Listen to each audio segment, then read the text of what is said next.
Sanibonani molweni ndiyanamkela ku-SATV ngesiXhosa.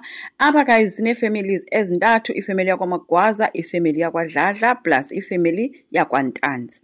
Kwifamily ke yakwaMagwaza sinamawele, uBanele noSanele. Abanotata ke owasweleka ngokudutyulwa besebancinci baze bathi ngokuqhubekeka nokufunda uSanele waba nguprincipal and then uBanele yena ungusikhothananyana nje kodwa udila nento zama-tenders, but apha hamba khona isibhamu sisentsuleni akafani nhlobo noSanele yena. So uSanele ke ujola nentombazana yakwaDladla egama linguMbali. uMbali ufundisa esikoleni esiyi-1 apho lentuka uSanele ayi-principal khona. So uMbali ke ufundisa khona ititshala. Aze ke uBanele ajole nentombazana egama linguZama. uZama ngowakwaNtanzi, ifamily yakwaNtanzi. So ezi families ke zinako ukungavani kodwa sizova kuba ihamba ithini. Utata uDladla ke akayifuni noyibona ifamily yakwaMagwaza kangokuba yena uSanele ufuna utshata uMbali. Kodwa akayifuni ifamily yakhona ngenxa ke esisiqhwanguqhwangu esinguBanele. uBanele ngulo ohlele nesibhamu sapha hamba khona.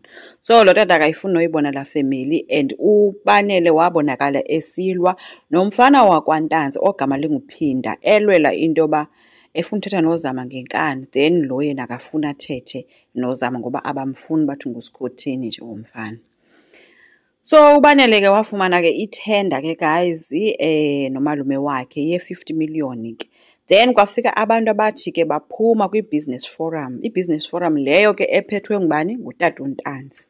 Bathi ke bazofuna u-40% wale thenda bayifumeneyo.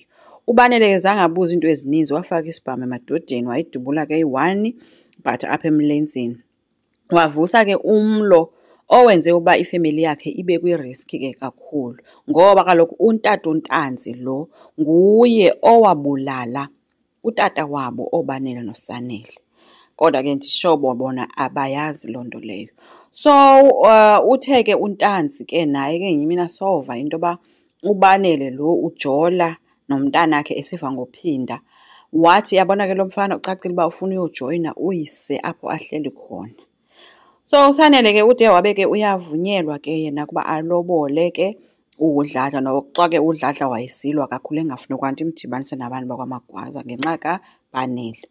uNtanzi yena uye kwaMagwaza emva kwelobola eyovuyisana nabo ke ethi uzokwehlisa nditsho nepesenti le from 40% yala business forum to 35%. uBanele bengayifuni uyibona ke le into esithi uyadakwa soze. Kodwa uSanele ngoba akayifuni impi uye wathi kulungile 35% uthathe.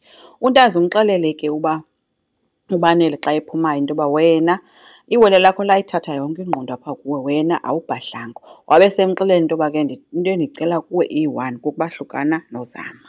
Ndiyeza nee-episodes ke guys. Enkosi, ngicela siqhubeke, subscribe, silike, singakhomenta futhi. Bye.